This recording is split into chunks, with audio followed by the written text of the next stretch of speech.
Hello viewers, welcome செய்யறேன் அக்மல் ஃபுட்டுக்கு. பசங்க ரொம்பவே விருப்பப்படுற கிரீமி ரெட் சோஸ் பாஸ்தா தாங்க செய்ய போகிறாங்க. இது பசங்க ரொம்ப விருப்பமாக சாப்பிட்றாங்க. வாங்கி போய் எப்படி செய்யலான்னு போய் பார்க்கலாம். அடுப்பில் பேன் வச்சுருக்கேன். 2 டேபிள் ஸ்பூன் பட்டர் போட்டுக்கிட்டேன். கொஞ்சம் நேரத்துக்கு இது மெல்ட் ஆகட்டும். ஒரு பெரிய வெங்காயத்துக்கு எடுத்து நல்லா பொடியாகவே நறுக்கிட்டேன். இதுக்கு நல்லா நம்ம வதக்கலாம். மீடியம் ஃப்ளேமில் வச்சு நல்லா வதக்குங்க.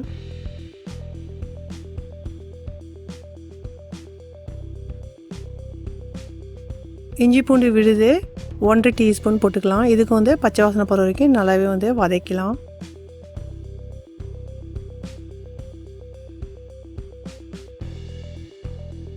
நல்லாவே வதங்கி வந்துருச்சு. இப்போ நம்ம இதில் சில்லி ஃப்ளேக்ஸ் போட்டுக்கலாம். 1 டீஸ்பூன்.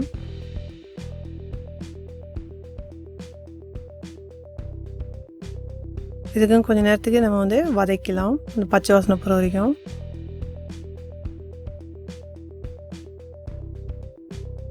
இதில் பார்ஸ்லி இருந்துச்சு அப்படின்னா ஒரு 3 டேபிள் ஸ்பூன் போட்டுங்க. இல்லை அப்படின்னா 3 டேபிள் ஸ்பூன் கரியாண்டர் லீஃபு கட் பண்ணி போட்டுங்க. 1 டீஸ்பூன் மிளகாத்தூள், அரிகானோ 1 டீஸ்பூன். இதுக்கு எல்லாமே நம்ம மிக்ஸ் பண்ணிக்கலாம். இந்த மாதிரி கொஞ்சம் நேரத்துக்கு நம்ம பச்சை வாசனை போகிற வரைக்கும் வதக்கலாம்.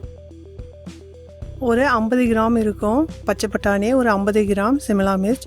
இதுக்கு ரெண்டுத்துக்குமே நான் வெஜிடபிள் போட்டுக்கிட்டேன். இது நல்லாவே நியூட்ரிஷனாகவும் இருக்கும். கொஞ்சம் நேரத்துக்கு நம்ம வதக்கலாம்.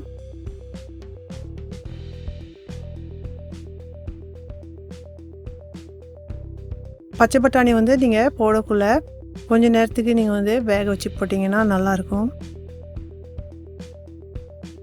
நான் ஒரு 3 தக்காளிக்கு எடுத்து நான் நல்லா கட் பண்ணி அதுக்கு வதக்கிட்டு அதை ஆற வச்சு நான் பேஸ்ட் ஆட்டம் மிக்சியில் நல்லாவே அரைச்சிக்கிட்டேன்.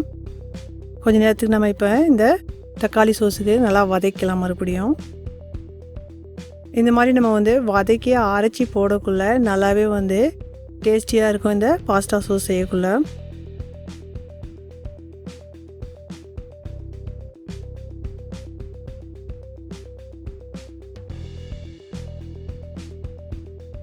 மீடியம் ஃப்ளேம்லேயே வச்சு நல்லா கொஞ்சம் நேரத்துக்கு வதக்கலாம். இதுக்கு கொஞ்சம் தண்ணியும் நம்ம சேர்த்துக்கலாம். ஏன்னா சோஸ் கொஞ்சம் கெட்டியாக இருக்குது இல்லைங்களா, கொஞ்சம் தண்ணி போட்டு நம்ம வதக்கலாம்.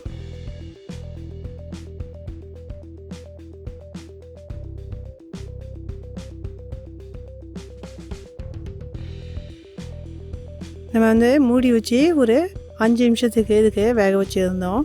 பாருங்கள் எவ்வளோ இந்த நம்ம ஹர்பெல்லாம் போட்டோம் இல்லைங்களா, அரிகானோ இதெல்லாம் சேர்ந்து நல்லாவே வாசனை வருது.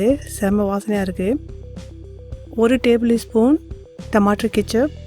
இந்த மாதிரி டமாட்டோ கெச்சப் போடக்குள்ள அந்த கொஞ்சம் ஸ்வீட்னஸும் கிடைக்கும், பார்க்குறதுக்கு அந்த ரெட்னஸும் உங்களுக்கு சேர்ந்து வரும்.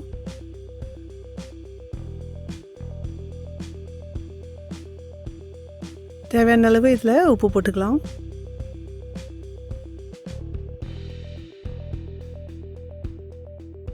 பாருங்கள் எவ்வளோ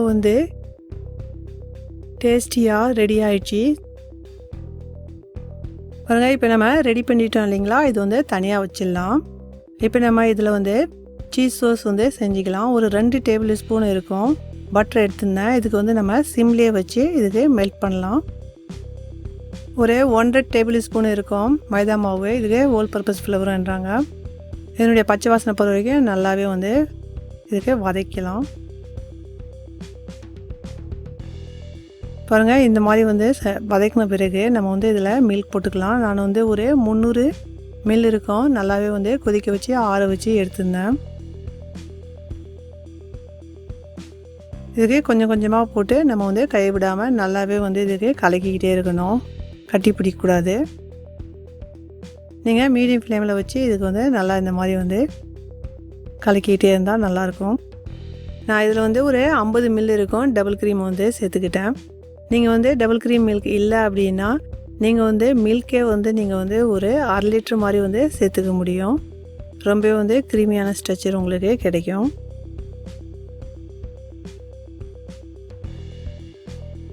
இப்போ இதில் வந்து சீஸ் போட்டுக்கலாம். ஒரு 50 கிராம் இருக்கும் சீஸ் எடுத்து நல்லா கிரேட் பண்ணிக்கிட்டேன். இது வந்து மெச்சூர் செடர் இருந்துச்சு. உங்களுக்கு எந்த சீஸ் பிடிக்குதோ அது வாங்கி நீங்கள் வந்து சேர்த்துக்க முடியும் இதில்.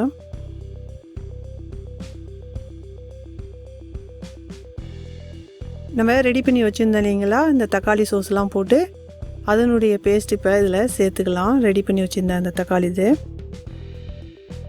பாருங்கள். போட்டதுமே வந்து அந்த கலர் கூட வந்து ரெட் கலர் ஆகிடுச்சி. அவ்வளோ க்ரீமியாக இருக்கும். இந்த பசங்க வந்து அவ்வளோ வந்து எம்மியாக சாப்பிடுவாங்க.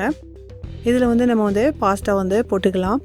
நான் வந்து ஒரு 300 கிராம் இருக்கும் பாஸ்தாவுக்கு எடுத்து நல்லா வந்து வேக வச்சுக்கிட்டேன். வேக வச்சு அந்த தண்ணியெல்லாம் எடுத்துட்டு இந்த பாஸ்தாவுக்கு இது கூட வந்து சேர்த்துக்கிட்டேன்.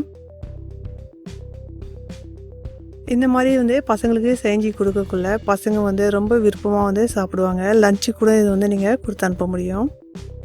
இந்த ரெசிபி பிடிச்சிருந்தா மறக்காத ஃபேமிலி அண்ட் ஃப்ரெண்ட்ஸோட ஷேர் பண்ணுங்கள். ஃபஸ்ட் டைம் வாட்ச் பண்ணுற வியூவராக இருந்தீங்கன்னா மறக்காத சப்ஸ்கிரைப் பண்ணுங்கள். Enjoy your food.